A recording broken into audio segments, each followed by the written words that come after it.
Hey everybody, Jared from Bergstrom. One of the questions I get asked a lot when somebody is shopping for a vehicle, they always ask me, Jared, is it better to buy a car or to lease a car? And to be completely honest with you, there really is no right answer, but we're going to go over the pros and cons to each so you can figure out what works best for you. Let's go.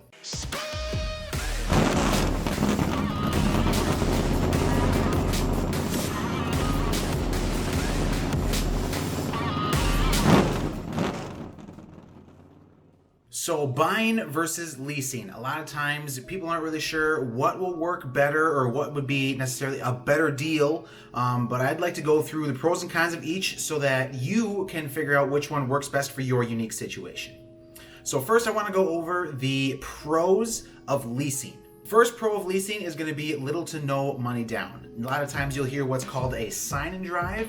Basically what you do is you walk in, you sign the paperwork, and then you drive away. That's why it's called a sign and drive. Usually there's not a down payment required on a lease. However, I would almost recommend never putting any money down on a lease, just because if you put that money down and then you drive off the parking lot and your vehicle gets totaled, you are out whatever that down payment was. You don't get reimbursed for that. So I always recommend never putting any money down on a lease unless you're doing like maybe $1 or $2 grand at the most, just to try to get to a certain payment. Number two is going to be you are almost always going to be under warranty. A typical manufacturer bumper-to-bumper warranty is 3 years, 36,000 miles, and conveniently enough, the average lease term is going to be 3 years, 36,000 miles. So if you're going to be a person that likes to be under warranty all the time, leasing would be better for you just because you won't ever have to worry about paying any major maintenance costs out of pocket. Number three is going to be lower monthly payments. Generally, a lease is going to be lower monthly payment than if you were to buy that same vehicle. That's because when you lease, you are only paying for the part of the vehicle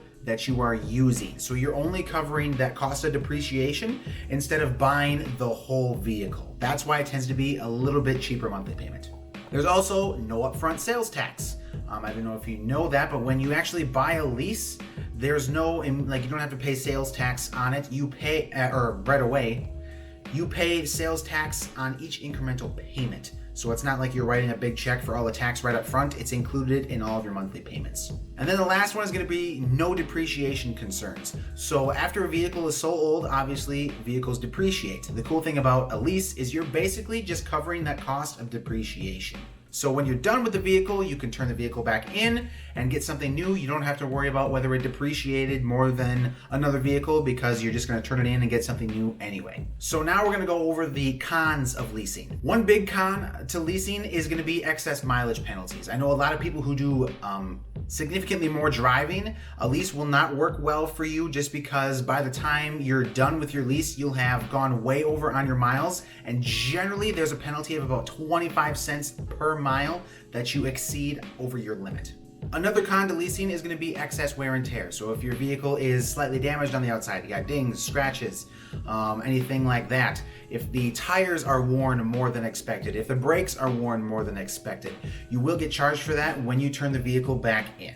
The third con is going to be early termination fees. So let's say you're driving the vehicle for 3 years, 36,000 miles, but a year and a half in, you decide that you don't like the vehicle. Since you're in a lease agreement, you do have to pay whatever the total amount of payments is over the course of your lease. So if you wanted to get out early, you would have to pay all of those lease payments even though you're not using the vehicle. So if you wanted to get out of your lease early, generally it is going to cost you a little bit of money. And then another con to leasing is you're always going to have a payment.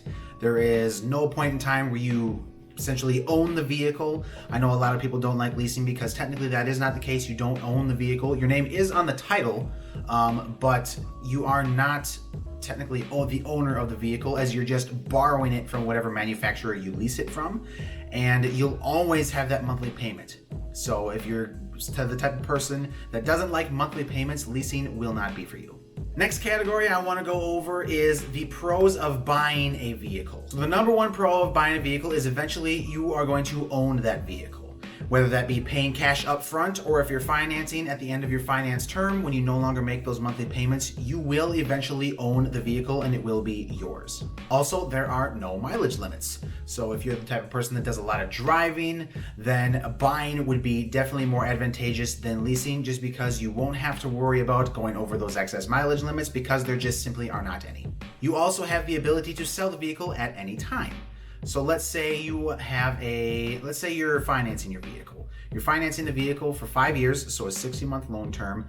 3 years into your loan, you decide you want to get something different. You still owe a certain amount on your vehicle, but the nice thing is when you trade your vehicle in, whatever offer is given to you by the dealer will go towards that and then potentially have positive equity. You could also have negative equity. But you don't have to worry about not being able to sell your vehicle should you want something else. The next one is going to be for someone, if you're like me, I like to mod my vehicles and do things different to them that aren't from factory. So if you are buying a vehicle, you are allowed to do whatever you want to the vehicle. It doesn't matter. You own it or the bank does at the time. But you can mod your vehicle as much as you want. I have a truck, I've got wheels, tires, suspension, and a different grille on it. So if you were to lease a vehicle, you would need to turn it back to quote unquote normal before you turn the vehicle in. You cannot modify your vehicle anyway if you lease. Now we're on to the cons of buying a vehicle. One big con to buying a vehicle is the unpredictable resale value. In a couple years, you have no idea how much that vehicle is going to be worth, if it'll go up, if it'll go down, if it'll stay the same. You never know. Generally, vehicles tend to depreciate. It's just a matter of how much. So how much is your vehicle going to be worth 5 years from now when you might want to get something new? Who knows? The second con is going to be higher monthly payments. Generally, when you compare the same vehicle, buying versus leasing, the buying option will tend to be a little bit of a higher monthly payment than the lease. Next one's going to be post-warranty maintenance. So if anything were to break outside of the manufacturer warranty, let's say your manufacturer bumper-to-bumper warranty goes for 3 years, 36,000 miles. You have 45,000 miles on your vehicle and your heated seat on the driver's side no longer works. That would not be something that is covered by the manufacturer warranty anymore. So if you wanted to get that fixed, you would have to pay that out of pocket.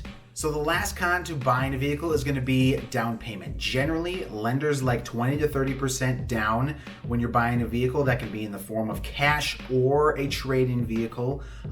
That's not always the case, but generally I would say you are required to have some type of a down payment on a vehicle, just because that is when the lender will give you the best rate on your vehicle. Otherwise, if you don't put a down payment, sometimes your rate might be a little bit higher. So there we go. That's going to be the pros and cons of leasing a vehicle. Hopefully that answers all your questions, and hopefully you're able to decide which one works best for you. There's no one that's better than the other. Straight up, I would say one would be more advantageous depending on what your unique situation is. So hopefully this answers your questions. If you like today's video, you know exactly what to do. Hit that like button and subscribe for some more automotive content, and I'll see you guys in the next one.